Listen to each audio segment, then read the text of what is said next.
Hi, and welcome to the 9th episode of the American Songbook Association Sunday Sessions. I'm Carolyn Montgomery. I'm the Director of Education for the American Songbook Association. Our mission is to preserve and promote great American musical legacies, jazz, musical theater, and the American Songbook in several ways. One of them is through our official magazine, Cabaret Scenes. Oh, look who's on the cover. Cabaret Scenes, it's been covering live performance for 26 years. We also have an education department that brings these wonderful musical legacies into all 5 boroughs of schools in New York City. And due to the pandemic, we're bringing it to lots of students across the globe. We do that by bringing wonderful performers. We have a YouTube channel now because, of course, we can't bring the performers into the schools. And we hope that you'll subscribe to both of our YouTube channels. The one that you're watching on now, it's the Cabaret Scenes YouTube channel, and also our ASA education channel. We have a lot of student viewers, and because of our education program, and we can see them. I'm going to turn this on. Hold on. And they're watching because they want to learn from some of the best in the business. And our guest today certainly fits those shoes. He is a playwright. He has had written and produced over 20 plays that have been produced on Broadway and across the planet. He is a screenwriter, an actor, and the grand doyenne of drag. He is the wonderful Charles Busch. And any minute now, there he is.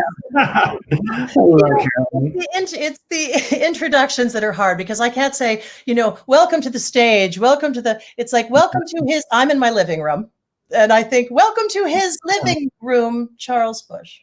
I'm liking it. I tell you, I don't know. I sometimes I'm sort of like a less frenetic Emily Dickinson, and I kind of like not leaving the house, Yeah. Kind of into the Zoom, to be honest. Yeah. No, well, and the commute is wonderful as well. The not having to. I teach online, and I used to have to go to different hotels to speak and teach and things like that. And I don't have to do that anymore. I sort of just zhuzh up a tiny bed and how are you? Tell me how you've been during this pandemic time. I suppose I really should say, it's just been a nightmare. It's so awful, but I'm really having kind of a wonderful time because, I just happen to be really busy. Thank God, because it would just be horrible if you were quarantined and had nothing to do. But I was fortunate that I was very busy working on a book that I finished, and then more excitingly, I had my friend Carl Andrus, who's been my great collaborator for about 20 years in theater. We wrote a movie together, and very quickly it all came together, and we shot the film last month. How did you manage to do that? And we're in the editing room right now. Well, it was a little scary. At one point, I was so worried, just, oh my God, if there's a spike, we're screwed. Yeah. But we had very, very strict SAG protocols that could drive you crazy at times. We shot most of the movie in a studio up in Fishkill, New York, big studio they have there, and just 5 days of location work in Manhattan.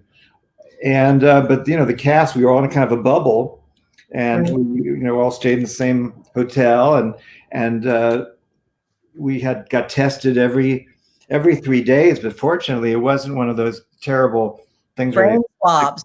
No, I tell you, they had this lovely woman, Jennifer, who every 3 days would take a sort of a short Q-tip and rather sensuously, and would just do the massage just the very tip of your nostril, and I kept going, me next. It was the closest thing to sex I've had in so long. I was just very into it. I miss it. I was about to say, do you miss it? I miss it. It's not the same when you do it to yourself. It's a nasal experience. Yeah, no, it's not the same. It's also not the same when you get Nurse Ratched doing it to you and she swabs your brain. Oh, no one did, but this was good. Yeah, but anyway, it was, and this poor fellow whose job was as COVID, I don't know, technician. I don't know what his COVID wrangler. Yeah. Wrangler. It was really a thankless job, and he had to constantly 6 feet apart, 6 feet apart, and it was a little hard when I was having a bedroom scene, with somebody. They could have got just hired one. Yeah.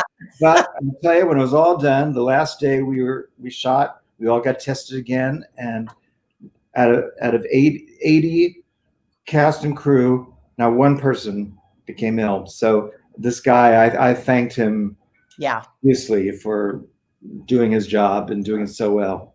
That is great. It's amazing, actually, that you were able to do it and wrap it, and not one person got COVID. That's good. I don't know if it would have happened right this month since things were spiking. We maybe did it just in the nick of time. Yeah. Well, I'm curious because the sheer number of plays written and performances under your belt and a novel, and it begs the question, do you work all the time or do you just work fast? Or both? I'm fast, honey. I've always been fast. I know that about you. Yes. Yeah, I'm fast. I mean, what's the process? A lot of these questions are sort of aimed toward our student viewers. Right. And some of them are like, whoa, he's done everything. I mean, it's not like you're not 94, but your rap sheet sort of reads like you are because you produce so much.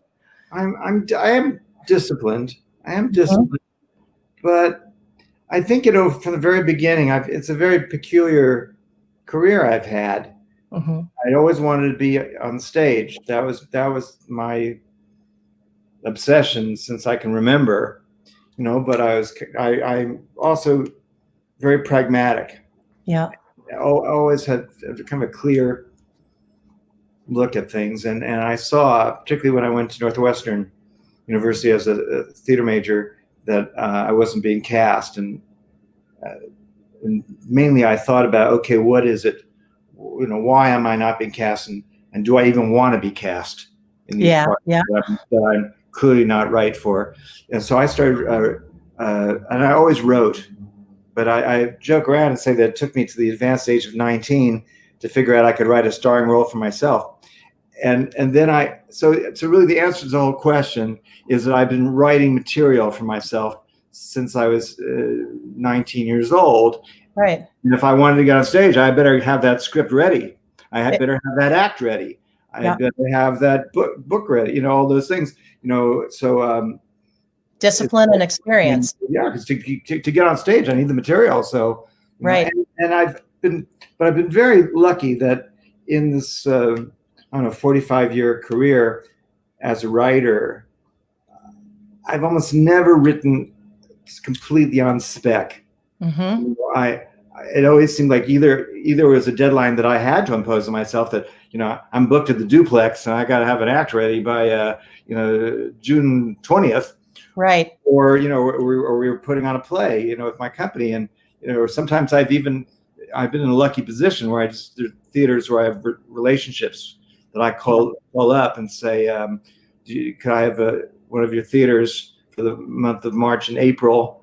And they say yes. And then I write the play. Right. When you're a lead actor in your own play, do you rewrite? I mean, do you all of a sudden go home and say, this isn't working, I'm going to rewrite?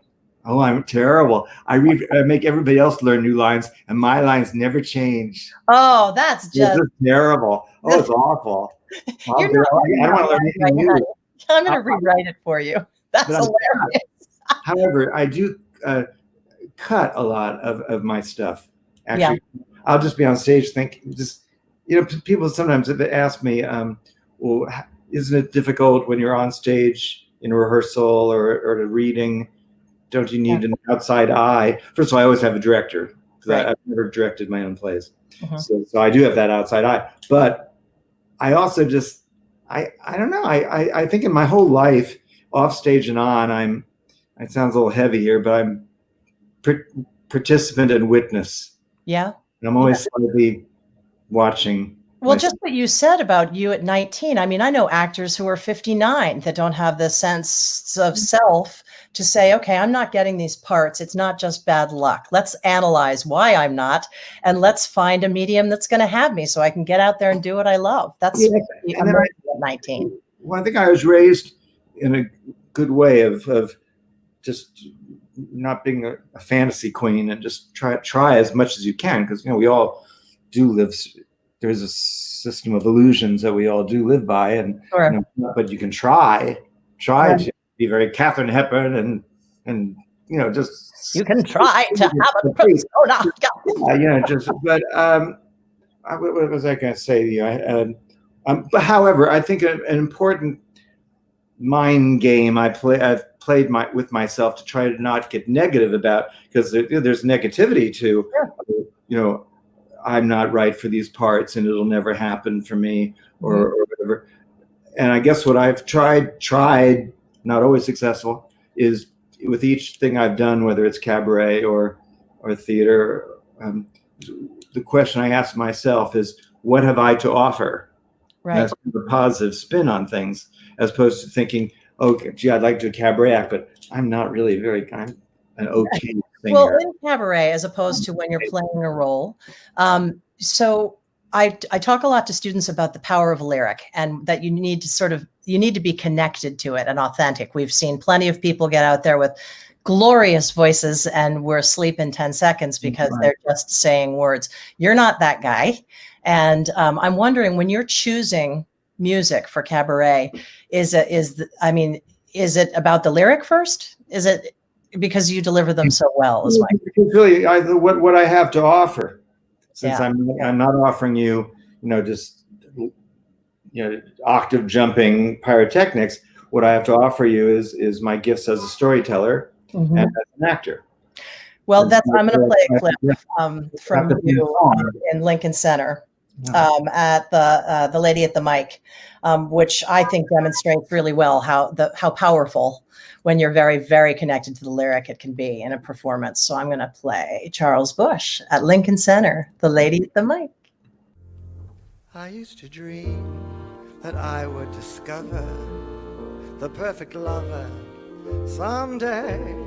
I knew I'd recognize him if ever he came round my way. I always used to fancy then he'd be one of the godlike kind of men, with a giant brain and a noble head, like those heroes born in the books I've read. Then along came Bill, who's not the type at all. You meet him on the street, never notice him. His form and face and his manly grace are not the kind that you would find in a statue, and I can't explain. It's surely not his brain that makes me thrill. I love him because he's wonderful, because he's just my Bill.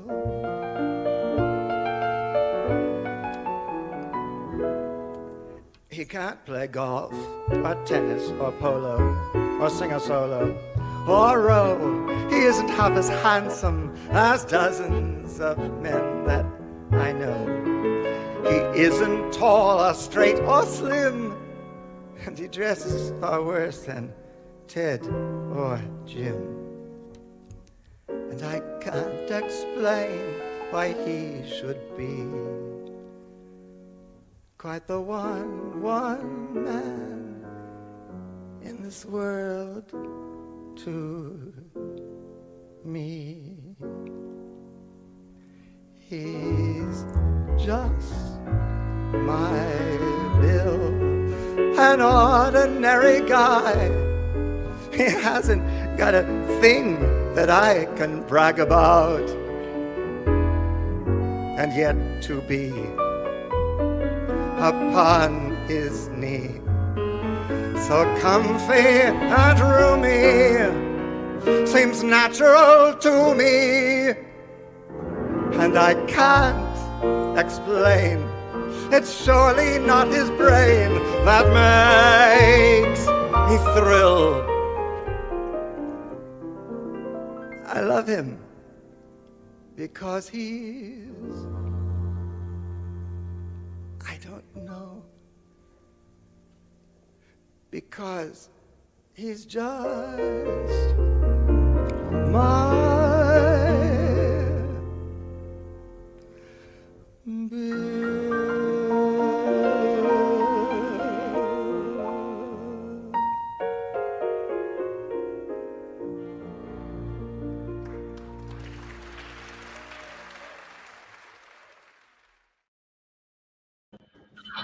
If you're just joining us, that was Charles Busch, the lady at the mic at Lincoln Center. And this is Charles Busch at home.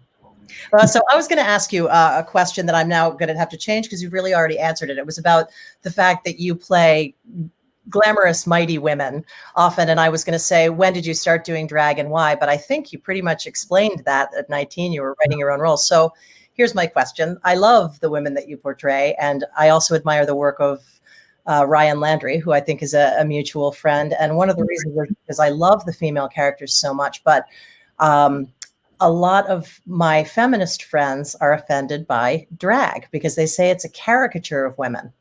What do you have to say about that? Well, I can see their point. You know, drag performing runs such a gamut of styles, and every performer comes at it through imagery, either from their life or from pop culture or whatever interests them, and sometimes their style comes out of what your physicality is, what you look like in drag, or how you want to present yourself. Sure. You know, I think that yes, there are some drag performers who come at it as a sort of the woman as sexual outlaw, and they're making a comment about being free of the shackles of masculinity. So it can come across as somehow I don't know what portrayal of women as sort of vulgar bitches or something. Right. I find it hard to believe that there's any drag performer who would struggle so and to strive for a career based on hate or criticism. I think it might appear that way, but it's not their intention. I don't believe anyone's intention has ever been, any drag performer. I agree. At it from a negative place. I really don't. Yeah, no, I agree with you. And it's why I enjoy it so much. Our students were treated to Lucy Arnaz last week, and she was really fabulous. She really had a lot to say about performing, and she was really very funny. And I knew that you did a production of The Women with her and this just off the hook all-star cast. Can you tell me a little about that? Yes, this was a couple of years ago in Palm Springs. There's a marvelous theater there, Coyote Repertory Company. And we were doing a fundraiser for them of the screenplay of the movie The Women, 1939 movie. And I was the only fellow in the cast. I played the Norma Shearer role, but everybody, it was wild. Oh, it was Kay Ballard, Lucy Arnaz, Mo Gaffney, Perry Gilpin, Lorna Luft, Michelle, Lucy Arnaz, Florence Henderson, Carol Cook. I mean, it just went on every role. And it was just a wild experience. There's so many stories, but my Lucy story was that they found a little local 10-year-old girl to play my daughter, and she has a very dramatic little scene where she goes off into a corner and just prays that her parents won't divorce. Oh, mother, darling, daddy, dear, please don't divorce. And this girl was amazing in the rehearsal. Just tears kept coming. It was like Viola Davis and Meryl Streep. They would have, don't weep as copiously. And Carl Andrus, our director, and I were just fascinated by this pocket Streep. Yeah. And they're awful, but we made her do it about 8 times.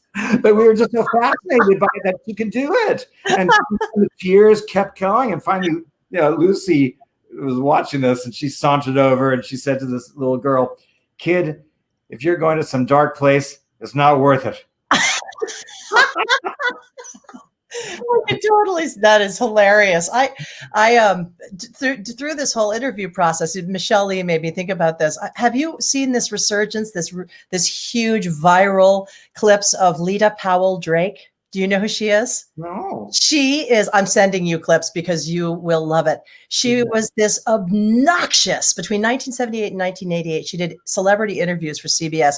Chuck, who's my tech guru, started bringing her to my attention. I got to send you because Jim Caruso tweeted, she got Michelle Lee in an interview. And this is the kind of thing she did. She said, so I understand that you eat all the time. I understand that whenever there's food on the set, you eat. And Michelle was very calm and she keeps needling and she says, yeah, the woman I talked to said you had Chinese food. And Michelle was, yes, I do enjoy eating very much. And I'm a woman who likes to eat. And then finally she says, yeah, she had to order Chinese food 5 times. And she manages to shut up her subjects, every single one of them. And she's got some very heavy hitters on there. I admired Michelle Lee. I will not ask you any questions like that. Feel free. I never noticed Michelle as being such a big eater. No, and she's got a beautiful figure, and this was just, she really, she just. I never noticed that. I worked a lot with her, Michelle Lee. I've never noticed. Yeah, well, Michelle said, I do. I love food. I love to eat. I love to exercise. She's a beautiful figure, so it was very weird. Her son's a chef. Yeah. Now, the one who ate a lot, though, is a number of years ago, I wrote a new adaptation of the musical House of Flowers for a short tour with Patti LaBelle, who was a wonderful, wonderful lady. Wow. But she's published cookbooks. I mean, she's a renowned food. But I couldn't believe that in performance at the theater during intermission, I think she would total 2 lobsters and a plate of linguine. I don't know how she did it. But that's hilarious. But food is a big part of her life. She's in it. Yeah. Well, I'm going to introduce you to Lita Powell Drake because I will not get any inspiration from her, but I do love to laugh. So for our students now, again, I was going to ask you about your process in putting together a cabaret show a little bit, but you did talk about the fact that you talk more about it though. No. Yeah. I'm curious about what inspires you to do one. And I mean, is it the inspiration first? I just want to get up and tell my story to somebody. Are you asked to do it? What inspired you to do your last one? Well, about 9 years. I had done cabaret at different points of my career, but not for many, many years. And then about 9 years ago, kind of out of the blue, I got an offer to do my act on a gay cruise ship, and it was a lot of money, but I had no act and no musical director. I hadn't done anything like that in over 25 years. But I decided to do it anyway. And so I called an old friend of mine, Tom Judson, who's a marvelous musician. Yes, he is. For many years. And it was more importantly, who would be fun to be with on a boat for a week. Right. It's more important than musical skills. Fortunately, Tom has both. Yeah. It's a lot of fun. So we did that. And then it just, I wish I knew what happened next. Neither of us can remember, but somehow it led to another booking and another booking, and then I decided I really was into it, and I was going at it in a different way. When I was doing cabaret in the early '90s, I felt that that an audience coming to see me would really just want me to be campy and funny, and maybe I could get away with 1 or 2 serious songs at most. But this time around, I just decided to, just be a singer and see what dramatic value that could be. And I've learned so much from Tom, who's been rather a martinet. And things like tempo and pitch, and and I even went to since that video clip that you saw, I made the drastic decision of taking some singing lessons. And you know something, Carolyn, they work. I would say so. I have a clip of how well they worked. And in this one, I got better. The dress is off. You're in a fabulous suit. You're at 54 below, singing a ballad, a Mercer and Mancini ballad, and showing us how it's done. Here you are. I'm doing. Oh.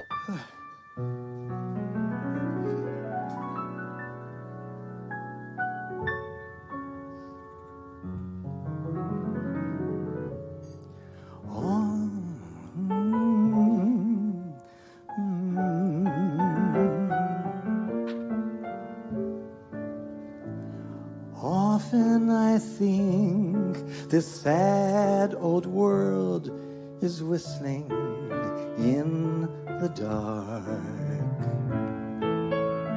just like a child who late from school walks bravely home through the park to keep their spirits soaring and keep the night at bay, neither quite knowing which way they are going. They sing the shadows away. Often I think my poor old heart has given up for good, and then I see a brand new face and glimpse a new neighborhood. So walk me back home, my darling. Tell me dreams really come true. Whistling, whistling, here in the dark with you.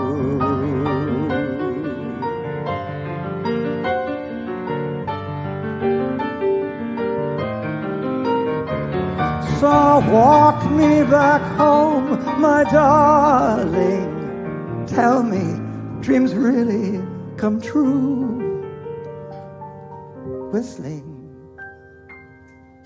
whistling, here in the dark with you.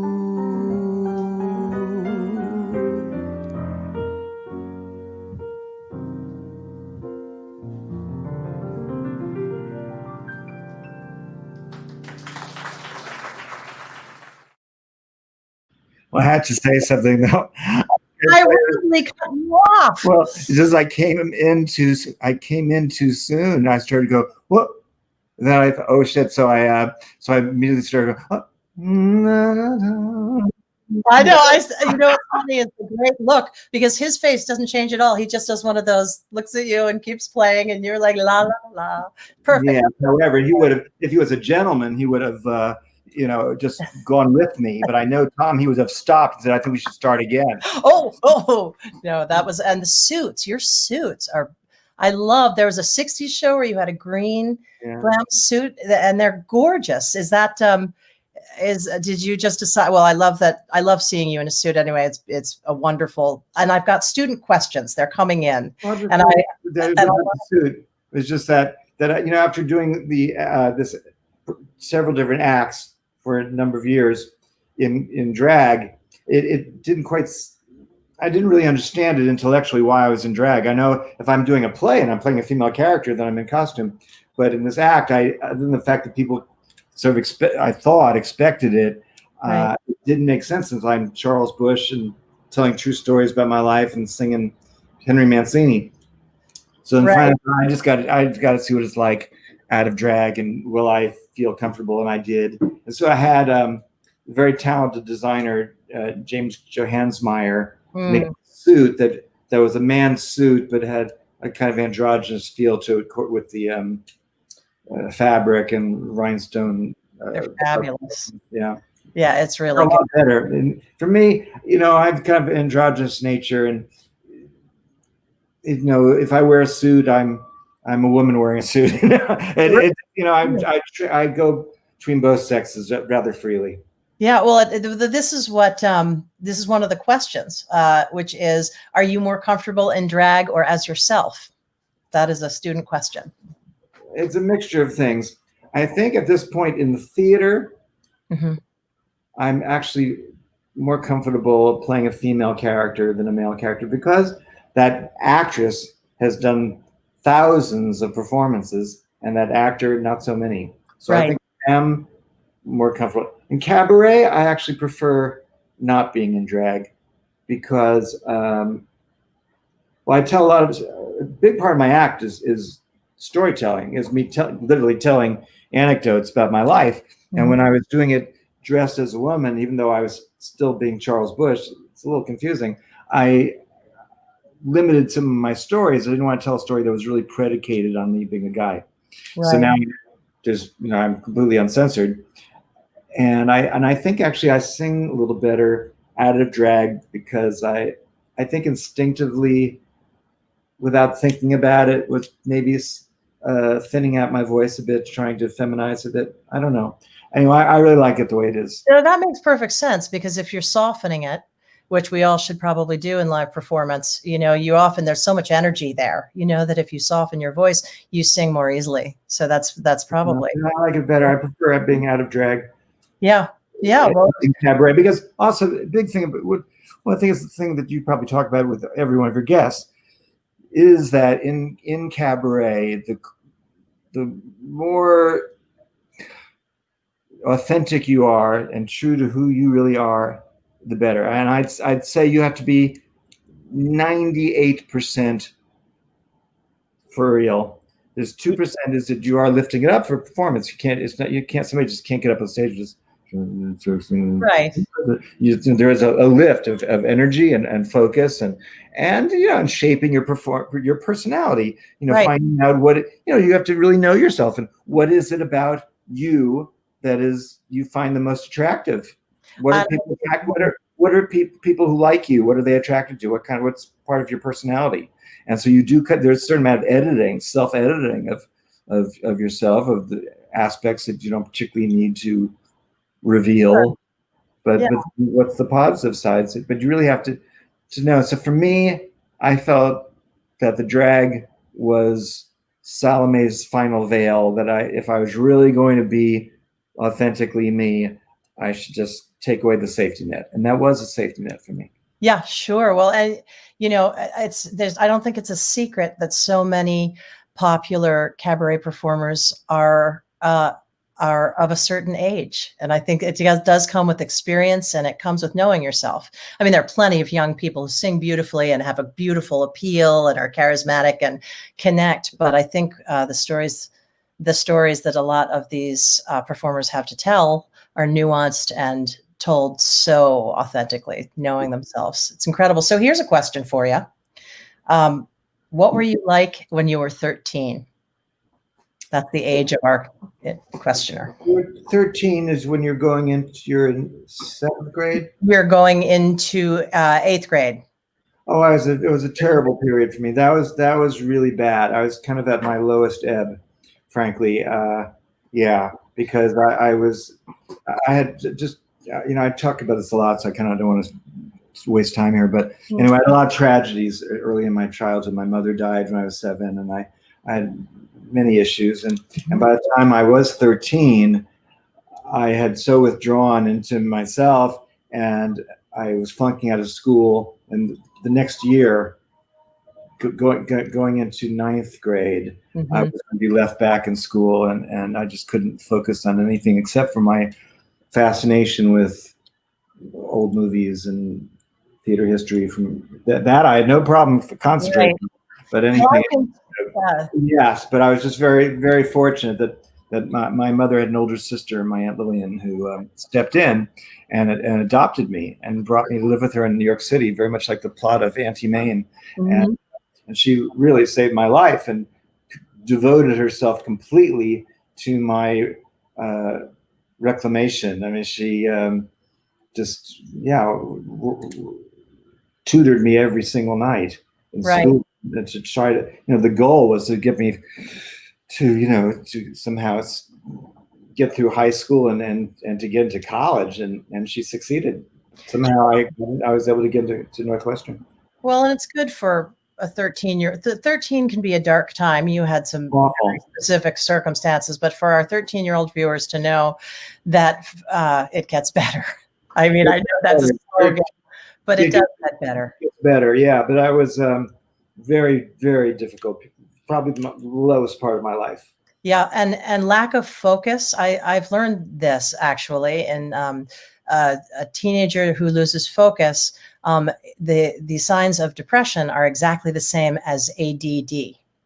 And so a lot of children get diagnosed and with ADD when actually what they have, they're depressed. They can't focus. They can't. So it's a good thing to know. Yeah. And I found it with me, and I think that sort of feeling so lost can generate itself into many different ways. I mean, you can then get rebellious and get in trouble. But I think with me, I had all these psychosomatic illnesses. I never went to a doctor. There's never anything wrong with me, but I was just never. I just never felt good. I was always sort of nauseated, and I had all these. I always had my chapstick, my nasal inhaler. Tums. I was popping Tums at 13. Oh my God. And it wasn't until, then I basically at 15, 16, I grew out of all that, and I've felt perfectly fine ever since. But 100 years later, when I was in therapy and I was talking to a shrink about it, and he was asking all sorts of questions. Well, were you ever sent to a doctor? No. Well, and he said, you were depressed. Yeah, exactly. I was depressed basically from the age of 7 to 16. And and that's you don't feel good when you're depressed. Right, exactly. And a holistic doctor once said to me that the first question she asked, a naturopath, is where does your pain go? And what do you mean? Well, some people get it in their stomach, and some people get headaches, and some people get it's a reflection of how you feel. Okay, so here's another question. What do you do for fun? It's fun. It's hard, since when your career is doing something that's kind of fun. Because I guess I don't know. Do I really do anything? Well, I do. I don't do it that often, but I have a art back. I'm sort of a gifted amateur artist, painter, and in fact, my main job to support myself throughout my 20s until I could earn a living in show business was as a quick sketch portrait artist on the sidewalk. Really? I'm actually pretty good. But I just. I think the difference between a gifted amateur and a professional is that in the theater or even cabaret, I'm kind of fearless. I'll try anything. I'll dare to fail. And in art, visual art, I think, I don't like drawing hands, so I won't draw the hands. Right. But in my real field, that I wouldn't think that way. I'll try it. Yeah. And I think it's also important for students to know that you have to get out there and do it. And it doesn't mean that in the very beginning of your career, you're gonna be who you exactly want to be, but you have to get out there and do it. And it's a long process. There's certain incredible geniuses like somebody like Barbara Streisand, who at 19 it was all there. Yeah, it was just all there. She knew who she was, and it was. I mean, she's refined it, and she learned various, things. But the basic thing was there, and so she became overnight success. Right. But for most of us, it's a process of figuring out who you are. Yeah, and if you're waiting on what do they say? Perfection is the enemy of the good. If you're waiting to be perfect, you're probably not going to get out there. So, the fearlessness is good. And then I'm just going to ask one last one. What kind of books do you read? I read a lot of biographies, and I'm just so hooked on showbiz. I read showbiz biographies, and I'm not terribly intellectual. No. Yeah, well, and I watch crappy TV. I don't watch any of these wonderful shows that are on. I think we're in a golden age of TV drama. I watch Survivor. I just I'm real lowbrow, honey. Survivor's been on forever. Have you always watched Survivor? I have not missed a single episode in all 22 seasons. Oh my God, that is a feat. That's my hobby. That's great. So I know you have just written a book. Yes. I've finished nothing. A book is never really finished, and I don't think it's even finished when it's published, because then if there's a new edition, you end up rewriting it. Right. Yeah, so I'm finished at the point that my agent is trying to find a publishing house. Right. And we're very encouraged. I think it's a memoir I've been working on for so many years. It's a story of my life, darling, my fascinating life. Your life is fascinating. Well, I think it's an interesting life, and I think I have something to offer for the reader. I didn't know really what kind of book I wanted to write for the longest time. I was just pouring out on the typewriter all these stories, but it could be, I thought, does it take me only up to the age of 30? Right. Or is it really just about my aunt and me? Or is it, then I go in the bookstores and I look on the shelves and I see, Tina Fey and Lena Dunham and them have books of just kind of comic essays that piece together as autobiography. I thought, maybe that's the way to go. So I tried many different ways. That's what's taking me so long. But it turned out finally it's just pretty much a straight book that starts where I was born and up to today. All right. I can't wait to read it. And I am so grateful, as is the board of the ASA and Cabaret Scenes, for you being here. You are a delight, and I can't wait to read that book. And I'm going to close with a clip of you singing a song that I think has become a popular modern American standard, but doing it your very, very own way, as you have clearly lived your life. I admire you so much, Charles Busch, and thank you so much for being on today. So wonderful. All right. If I can see it. See, the problem is I get very smooth, and then all of a sudden I have to play a clip, and I'm like, I can't see the clip. Here we go.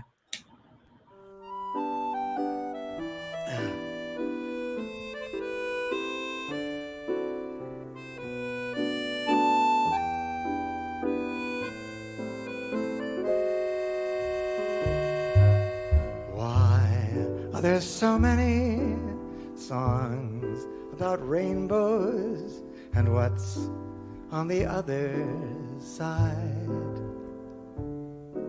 Rainbows are visions, but only illusions.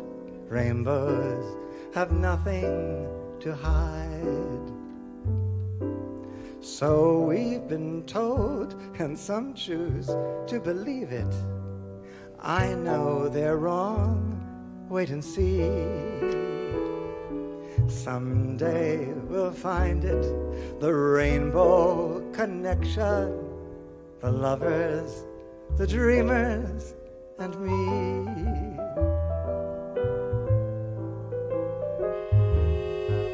Who said that every wish would be heard and answered when wished on the morning star? Somebody thought it up, someone believed it. Look what it's done so far. What's so amazing that keeps us stargazing, and what do we think we might see? Someday we'll find it, the rainbow connection, the lovers, the dreamers, and me. All of us under its spell, we know that it's probably magic. Have you been half asleep, and have you heard voices? I've heard them calling my name. Is it the sweet sound that called the young sailors? The voice might be one and the same. I've heard it too many times to ignore it. It's something I'm supposed to be. Someday we'll find it, the rainbow connection, the lovers, the dreamers, and me. La la la la la la la.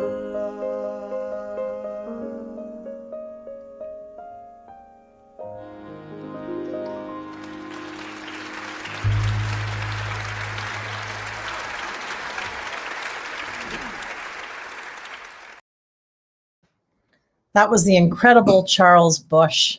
And I am so grateful to all of you for being here to watch this interview. We are honored that he donated his time for this cause, which is the ASA educational programs. We are reaching kids through our YouTube channel, currently celebrating the Black American Songbook. I hope you'll subscribe to that. It's the ASA education channel. And subscribe to this one. It's the Cabaret Scenes ASA channel. Also, if you'd like to become a member of the ASA, it's only $65. And I can't find, excuse me, I'm trying to find our banner. When you're the techie and the host, it's multitasking is not my strong suit. If you'd like to become a member, you get, for $65, you get a year's subscription to Cabaret Scenes and a lot of wonderful perks. If you enjoyed the show today, we'd appreciate a donation of any amount to www.americansongbook.org, AmericanSongbookassociation.org. I'm Carolyn Montgomery, and the whole board of the American Songbook Association joins me in saying thank you so much for being here. And she's going to figure out a way to pop out.